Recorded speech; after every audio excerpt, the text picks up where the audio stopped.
Assalamualaikum warahmatullahi wabarakatuh. Perkenalkan, nama saya Maulidatun Nafizatul Zahro. Saya akan menjelaskan tentang teori belajar sosial berdasarkan para tokoh. Langsung saja. Yang pertama, kita menjelaskan tentang pengertian belajar sosial. Belajar sosial juga bisa dikenal sebagai belajar observasional atau belajar vikarius atau belajar dari model. Belajar tersebut, di sini saya akan menjelaskan tentang proses belajar yang muncul sebagai fungsi dari pengamatan, penguasaan, dan dalam kasus proses belajar imitasi, peniruan perilaku orang lain. Jenis belajar ini banyak diasosiasikan dengan penelitian Albert Bandura yang membuat teori belajar tersebut. Di dalam ada proses belajar meniru atau menjadikan model tindakan orang lain melalui pengamatan terhadap orang tersebut.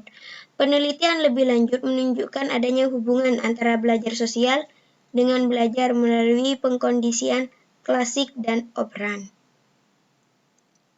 Di PPT sudah dijelaskan bahwa belajar adalah perubahan tingkah laku menetap, sedikit ataupun banyak, sebagai hasil dari proses pelatih atau social learning theory atau teori belajar sosial menekankan bahwa tingkah laku dibentuk oleh luar atau lingkungan luar.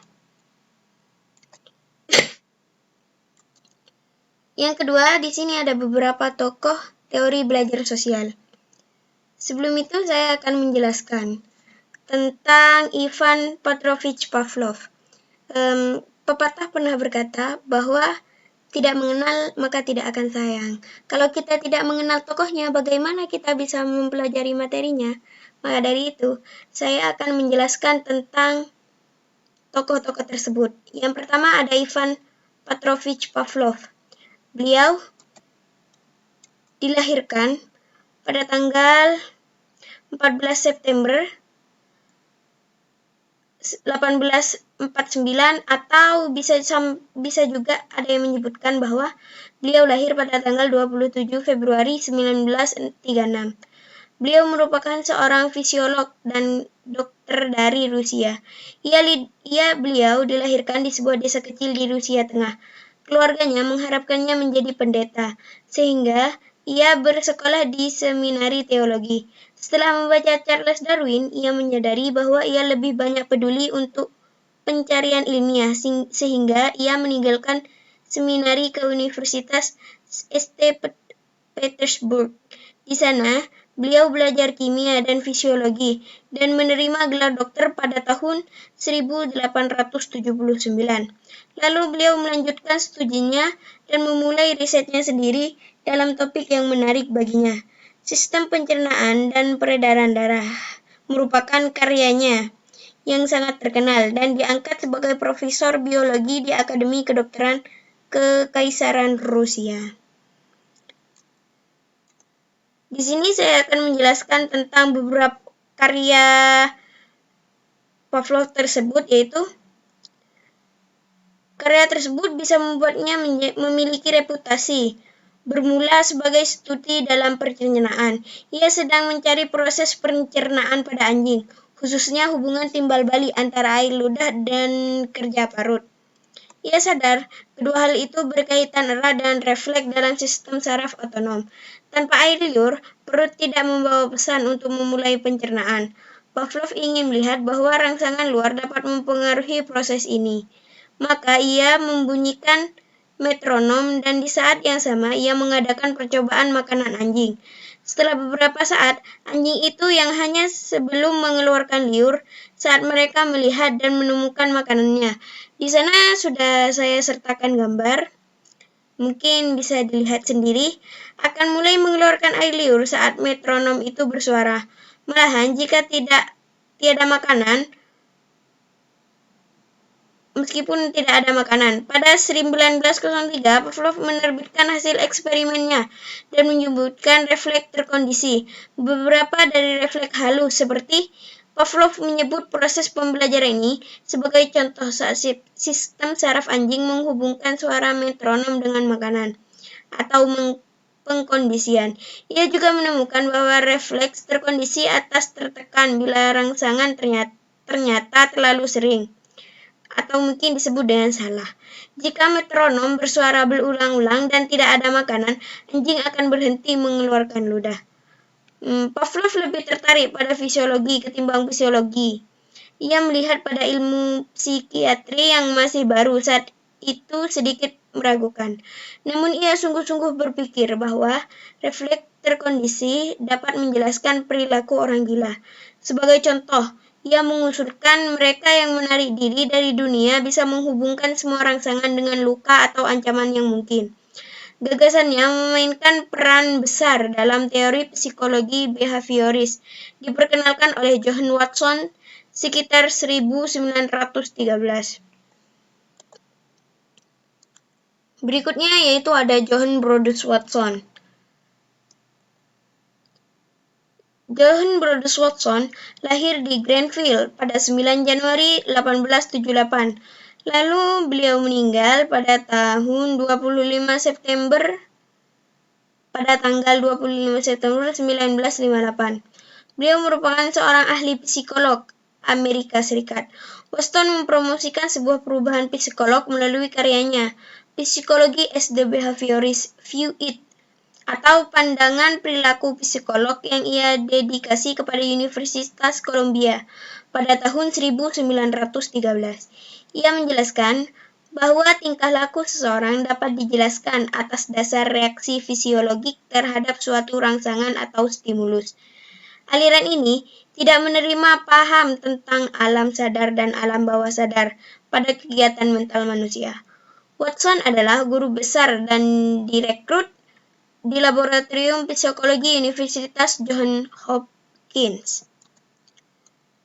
Penelitian John Brodus Watson.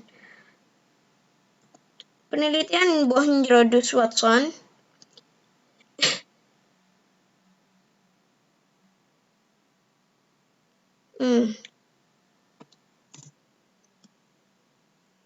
Berdasarkan penelitiannya pada tingkah laku bayi, Watson berpendapat bahwa pada bayi dan anak yang sangat muda terdapat 3 reaksi yang tak perlu dipelajarinya terlebih dahulu, yaitu terkait rasa takut, kasih sayang, dan amarah. Di antara buku karangannya yang terkenal adalah Psychology from the Standpoint of a Behaviorist tahun 1919 dan Psychological Care of Even and Child tahun 1928. Selanjutnya yaitu ada Mary Cooper Jones. Mary Cooper Jones lahir pada tanggal 1 September 1897 dan beliau meninggal pada tahun 22 Juli 1987. 1 September 1897. Ada juga yang menyebutkan bahwa 22 Juli 1987. Merupakan seorang psikolog perkembangan Amerika dan perintis terapi perilaku. Meskipun bidang tersebut sangat didominasi oleh laki-laki sepanjang abad ke-20. Joseph Walpole menjulukinya ibu dari terapi perilaku karena studinya yang terkenal tentang pattern dan perkembangan desensitasi. Selanjutnya ada penelitian Mary Cooper Jones. Operant conditioning menekankan bahwa perilaku anak dihasilkan secara spontan. Lingkungan tidak hanya merubah tingkah laku, namun dapat juga membentuk tingkah laku. Dalam eksperimen untuk mengontrol perilaku dan lingkungan, Skinner membuat peralatan uji coba yang sering disebut dengan Skinner Box. Berikutnya ada Albert Bandura. Albert Bandura lahir di Mundare, Kanada pada tanggal 4 September 1925. Beliau merupakan seorang psikolog. Ia menerima gelar sarjana muda di bidang psikologi Universitas of British Columbia pada tahun 1949. Kemudian ia melanjutkan studinya ke Universitas Iowa dan meraih gelar PhD pada tahun 1952. Pada tahun 1953,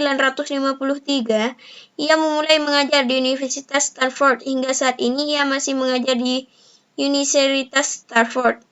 Bandura meneliti beberapa kasus, salah satunya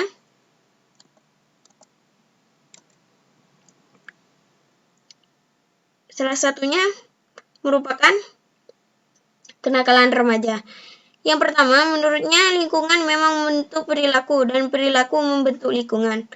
Oleh itu, Bandura berkonsep ini disebut determinisme resiprokal, yaitu proses yang mana dunia dan perilaku seorang saling mempengaruhi. Selanjutnya, ia memilih bahwa kepribadian merupakan hasil dari interaksi tiga hal, yakni lingkungan, perilaku, dan proses psikolog seseorang. Proses psikologis ini berisi kemampuan untuk menyelaraskan berbagai citra atau image dalam pikiran dan bahasa. Dalam teorinya, Bandura menekankan dua hal penting yang sangat mempengaruhi perilaku manusia, yaitu pembelajaran observasional atau modeling, yang lebih dikenal dengan teori pembelajaran sosial dan regulasi diri. Beberapa tahap yang terjadi dalam proses modeling antara lain atensi atau perhatian, retensi atau ingatan, reproduksi, dan motivasi. Menurut Bandura, ada beberapa jenis motivasi, yaitu dorongan masa lalu. Dorongan masa lalu merupakan dorongan-dorongan sebagaimana yang dimaksud kaum behavioris tradisional.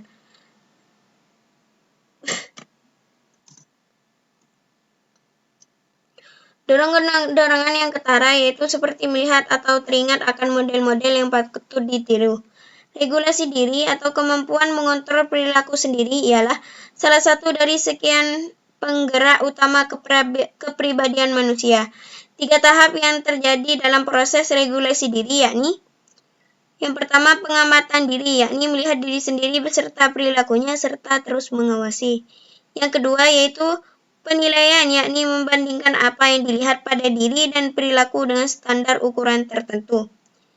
Dan yang ketiga yaitu respon diri, yakni proses memberi imbalan pada diri sendiri setelah berhasil melakukan penilaian sebagai respon terhadap diri sendiri. Bagi mereka yang memiliki konsep diri yang buruk, Bandura memberikan saran untuk memperbaikinya. Mungkin cukup sekian penjelasan dari saya. Kurang lebihnya saya mohon maaf yang sebesar-besarnya. Wabillahi taufiq wal hidayah wa ridha wal inayah. Assalamualaikum warahmatullahi wabarakatuh.